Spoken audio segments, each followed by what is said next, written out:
Bismillahirrahmanirrahim. Assalamualaikum warahmatullahi wabarakatuh. Apa kabar anak-anakku sekalian yang soleh dan soleha? Alhamdulillahirrabbilalamin. Semoga Allah subhanahu wa ta'ala selalu memberikan kita kesehatan, keberkahan, dan ilmu pengetahuan yang luas. Baik, di hari ini kita akan belajar pendidikan agama Islam dan budi pekerti dengan materi bab 4, bersih itu sehat, ya. Submateri adalah wudhu, ya. Hari ini kita belajar wudhu, sekaligus nanti kalian akan praktek wudhu, ya. Prakteknya di rumah masing-masing. Setelah itu dikirim, ya, divideokan lalu dikirim ke GCR atau ke VA, ya. Kalau bisa dikirim dulu ke YouTube. Nah, setelah itu share linknya ke Mister. Baik, kita lanjutkan pelajaran kita. Tapi sebelum itu, marilah kita berdoa terlebih dahulu. Bismillahirrahmanirrahim. Rabbi shrahli sadri wa yassirli amri wahlul 'uqdatam min lisani yafqahu qawli. Rabbi zidni ilman warzuqni fahman. Amin amin ya rabbal alamin.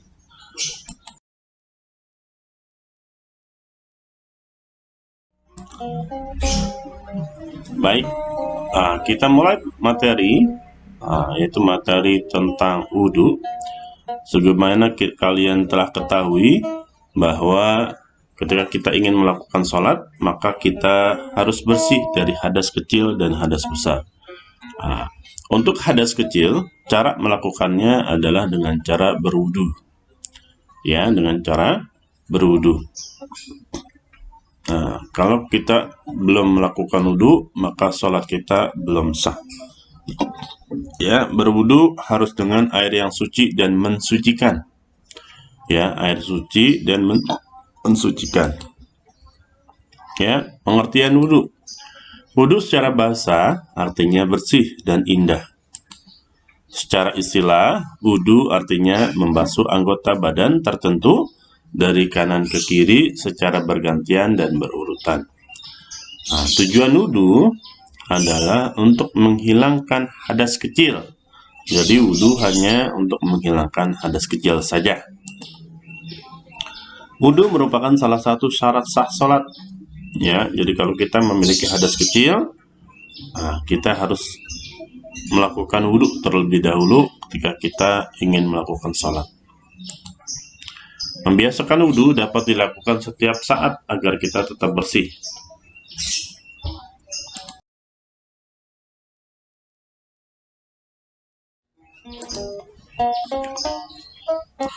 Macam-macam air untuk berwudhu, ya. Kita harus mengetahui macam-macam air untuk berwudhu, yaitu air yang suci mensucikan. Apa saja air suci yang mensucikan? Ada 7 macam air yang dapat digunakan untuk berwudhu. Yang pertama adalah air mata air, ya, air mata air.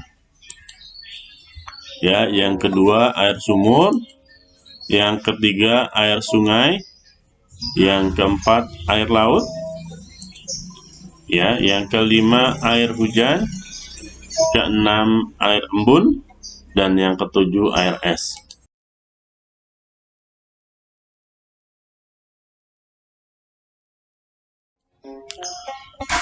Rukun wudhu.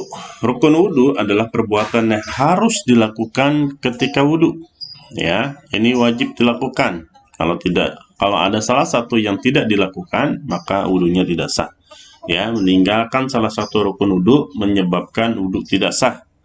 Yang termasuk rukun wudhu antara lain adalah yang pertama adalah niat. Ya, niat wudhu. Ya, nawaitul wudu'a li raf'il hadatsil asghari fardhu lillahi ta'ala. Nah, itu adalah niat wudhu. Yang kedua, membasuh muka. Ya, membasuh muka, itu termasuk rukun wudhu. maka harus dilakukan. Yang ketiga, membasuh kedua tangan sampai siku, ya, harus sampai siku, ya, sikunya harus kena. Kebanyakan wudhu ketika membasuh tangan itu siku tidak kena, ya, harus kena seluruhnya. Yang keempat, mengusap atau menyapu sebagian kepala. Yang kelima, membasuh kedua kaki sampai mata kaki. Ya, rukun yang keenam adalah tertib atau berurutan. Jadi, wudhu itu harus urut, mulai dari niat sampai kaki. Ya, nggak boleh dibalik-balik. Habis niat membasuh kedua tangan sampai siku, nah itu nggak boleh. Ya, harus membasuh muka terlebih dahulu. Ya, nah, sampai dengan membasuh kedua kaki. Ya, membasuh kedua kaki sampai mata kaki, harus urut, ya, sesuai dengan urutan wudhu.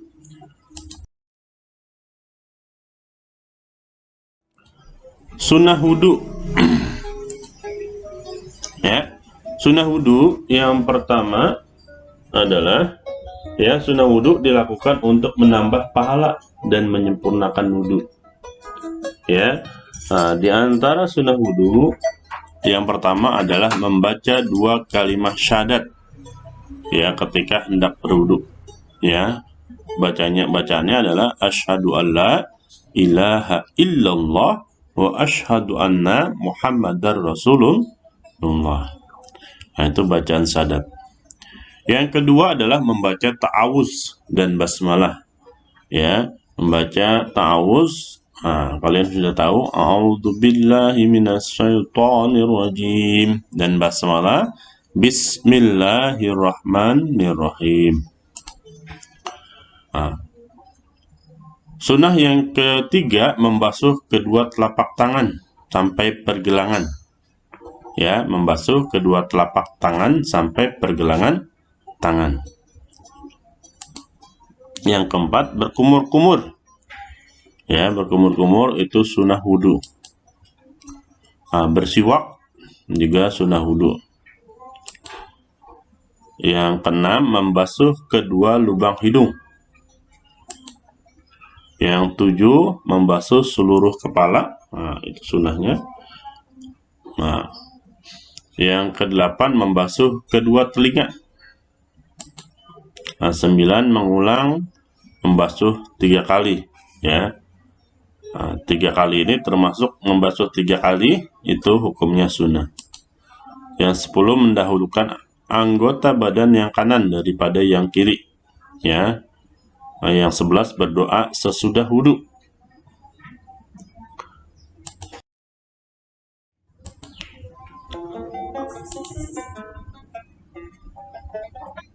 Nah, cara berwudhu, urutan tata cara berwudhu, ya. Yang pertama, membasuh kedua telapak tangan sampai pergelangan tangan, diawali dengan membaca basmalah dan ta'awuz. Ya, kalau bisa tadi membaca 2 kalimat syahadat dulu, baca ta'awuz, lalu membaca basmalah. Ya, yang kedua, berkumur-kumur untuk menghilangkan sisa-sisa makanan yang ada di sela-sela gigi kita. Ya. Nah, yang ketiga, istinja, yaitu membersihkan lubang hidung dengan cara menghisap air ke dalam lubang hidung. Ya. Nah, pelan-pelan saja menghisapnya, jangan terlalu kencang, nanti sedap. Kelima, membasuh muka sambil membaca niat wudhu dalam hati. Nawaitul wudu'a lirafil hadasil asghari fadlillahi ta'ala. Ya, aku niat berwudu untuk menghilangkan hadas kecil fardu karena Allah Ta'ala. Yang kelima, membasuh kedua tangan sampai siku. Ya. Keenam, membasuh sebagian kepala atau rambut. 7, ya, mengusap daun telinga dengan memasukkan jari telunjuk ke dalam lubang telinga dan ibu jari pada daun telinga dimulai dari bawah ke atas. Kedelapan, membasuh kedua kaki sampai mata kaki. 9. Membaca doa setelah wudhu.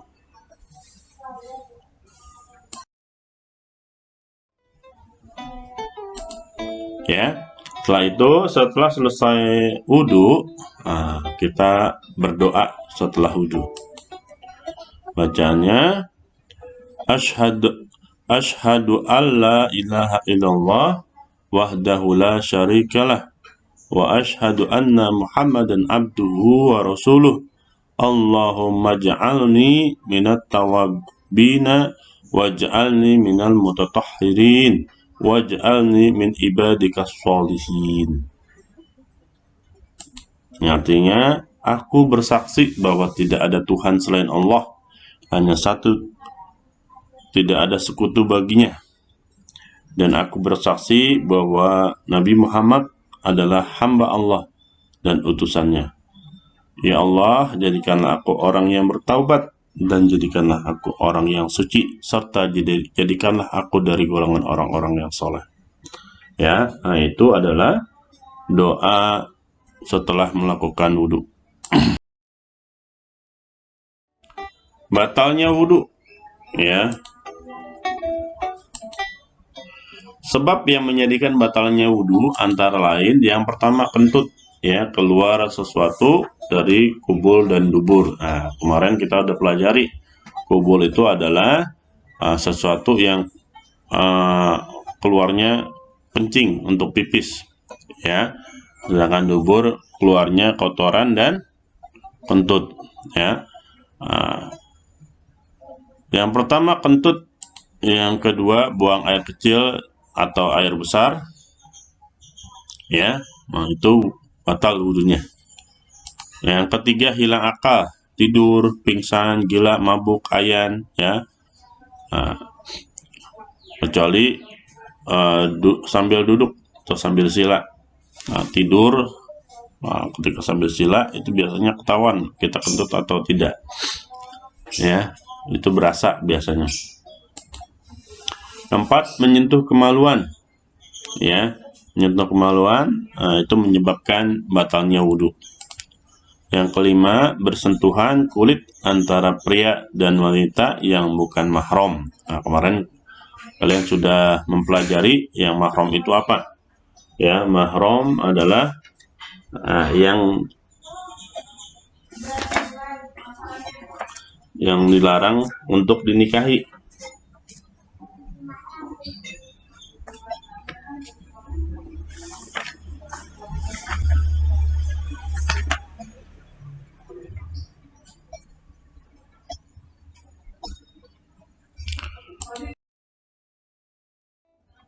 Ya, marilah kita tonton video pembelajaran video tata cara berwudu berikut ini. Ya, silakan disimak.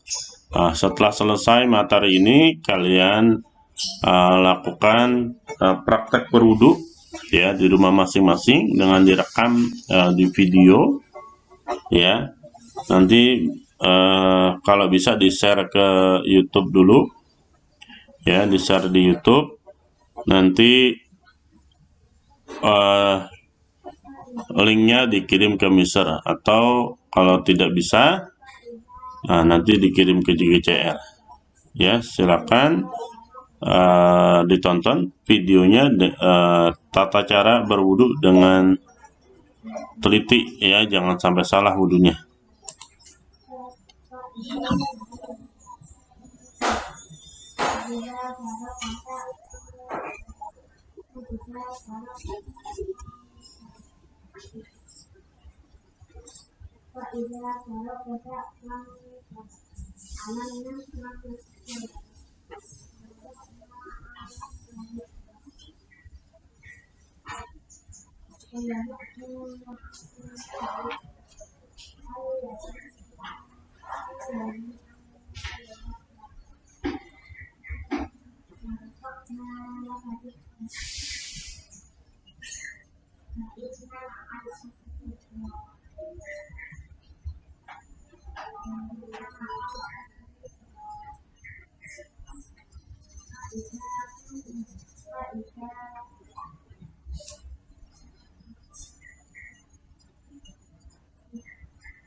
Iya, demikian video pembelajaran di hari ini. Terima kasih telah menonton videonya. Kita akhiri pembelajaran di hari ini dengan membaca hamdalah. Alhamdulillahirabbil alamin. Wassalamualaikum warahmatullahi wabarakatuh.